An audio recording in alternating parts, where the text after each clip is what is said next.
There's no available. There's no available funds. There's no available. You know, so I think, I think it's incumbent upon us to provide the services, they're vital.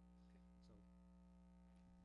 So, I think. I'm not about to balance help balance the budget of a $16,000 to $20,000 item on a service that needs to be provided and delivered for a whole host of reasons. Was the 16,000 covering it? Isn't that what was in the what was being funded up to this point in time, and then it added? Wasn't there a reserve fund transfer? Right, this represents the That's not the even- total amount for the entire year being funded from the operating Including what budget. was transferred recently. Correct.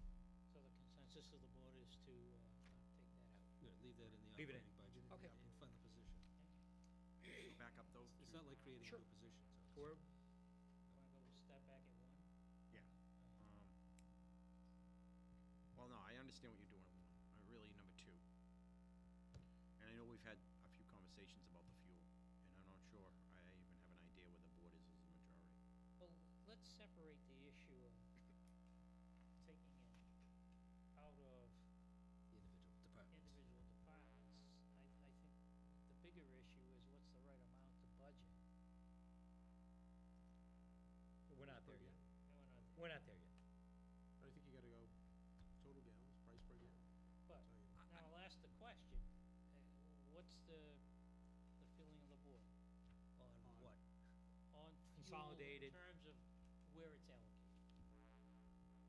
I have no problem with what the administration is proposing in relation to, putting it all in one pot, because I believe the internal controls are present where finance department is monitoring the usage, and they're going to the same facility, it's all the same tank, it's just a question of, allocation, and they're being monitored anyway, and I would just encourage the administration to continue that monitoring, letting the department heads know where they stand in relation to what was allocated as part of the fuel budget, but I think, so I don't have a problem with the way this is being presented.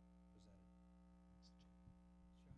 To me, it seems like one of the issues where it's not broken, what are we fixing? I mean, it's been working fine, keeping it within a department. You just adding another layer within inside DPW. What's the point? It's more work for someone, whether it's within DPW or finance. Why change it? Okay. That's my personal opinion. Yeah, Greg, in making such a change, you must have seen a benefit. And I like to know, from your perspective, what's the overriding benefit to making the change from the current practice? That if there's a significant spike in fuel prices, it doesn't hamstring the department. Right now with, I'm gonna use the police department as an example, or the fire department, we're both here. If there's a spike in fuel prices, then he's asked to absorb that spike in fuel prices in his expense budget, from other items that are in his expense budget. And by putting it in here, it makes it easier to say that, it's not the cost of fuel he can't manage the cost of fuel in the police department. He can't manage the price of fuel in the police department. So the thought is, by doing this, it makes us easier to go back and seek a transfer for the entire fuel budget, managing it, and monitoring it as a central account versus having the police chief or the fire chief responsible. I'm not finished with my question. I'm not finished. So I just want to continue. Yeah, go ahead. Okay. So you feel that you have a greater control doing it this way, the way you're proposing it? You feel that you have better, they'll have to come to the DPW or to you for future allocation, if the prices go beyond the budget. So you think you can handle the budget better? Is that pretty much what? Not only can I handle the budget, these guys can handle the budget better. So that the price of fuel doesn't adversely impact the police and fire departments when the price spikes and the finance committee says, sorry, manage your budget. To me, that's an unfair requirement. The price of fuel is so volatile that should not penalize individual departments due to that volatility. So it's an ease of doing business. That's fine. And I said this at the last meeting. I don't like the idea that it's all gonna get consolidated together because for several reasons. One of it is management. Their jobs as department heads and as a chief or as a director of your department, it's your job to manage their budget. And if you foresee the prices are gonna go up and then you're having your monthly meetings or weekly meetings with these guys, then you need to put it back on them take the responsibility to conserve fuel any way they can. Obviously, in their case, the two chiefs that are here tonight, without sacrificing public safety, but maybe there are some things they can do to encourage their staff to control it. And if Chief Warnick decides that he can do that and be successful, then why should you pool all his money in with everyone else if someone else isn't going to manage? That's my issue. And I'm with Mr. Delaney. Let's not fix what's broken. Let's let them manage and let's let them lead. And you know what? We'll watch the fuel. We'll foresee that. And I think as a board, we're pretty smart that we can probably add the money if we have it.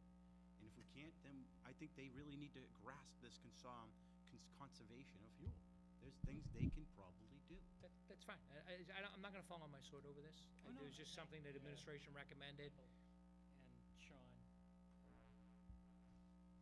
think that you have to look at it from the point of view of just trying to manage that account. Yep. If the price of fuel goes up to the point where it impacts everybody, which it will, Yep. then each department has to go to the finance committee to get a transfer for the line item. Because it's in the expense line item in that department.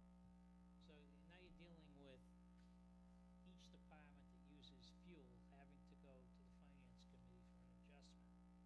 And at the point where the money comes close to running out, right, or has run out as a result of what's happened, right, now you're in panic spell. If you've got it all together, there's less of a chance of a single individual department having the emergency, and a better chance to deal with Mhm. a single transaction with the finance committee. And I think that, I guess I'm of the opinion that there are things in the budget that we need to be involved with in terms of how much is allocated, et cetera. How it's configured, I think it's left best to the administration. And I just don't see the need to mandate how they want to do it. That's my feeling. Just as a follow-up, I think when we find, and we have seen in the past, where departments have been inordinately hit as a result of a spike in increase of fuel, say, which affects the delivery of services, where something out of their control, where it's in one budget, as the town administrator said, you go to the finance committee for a transfer for one budget item, and it's taken care of, and the department's functions aren't affected adversely. When they have to go in individually, what it does is it opens up the whole prioritization of delivery of services to the venue of the finance committee only, because they're the ones who have the final say. They're an appointed board. It's not this board that's been elected to help establish the priorities and level of services we're gonna deliver. It's not in the hands of the department head, who's now hamstrung because of the increase in the cost of fuel. So I think it takes a lot of the problems that can occur and have occurred in the past out of the equation by leaving it one budget for fuel, and whatever happens, happens. And if it happens to generate a surplus, all the better. We also can't forget that basically what we really need to be budgeting for each department that can be then pooled is the amount of gallons of fuel that's needed for the year. Because the prices are variable. Yep. So if the police department has an allocation of, 10,000 gallons of fuel, and they're running 2/3 of the year down to the point where they don't have any, then they haven't managed their budget. It's got nothing to do with cost. It's got to do with the total volume of fuel that's being used. So I think And that's monitored anyway. Yeah, and I think from a budget point of view, and I suggested we put some kind of a note in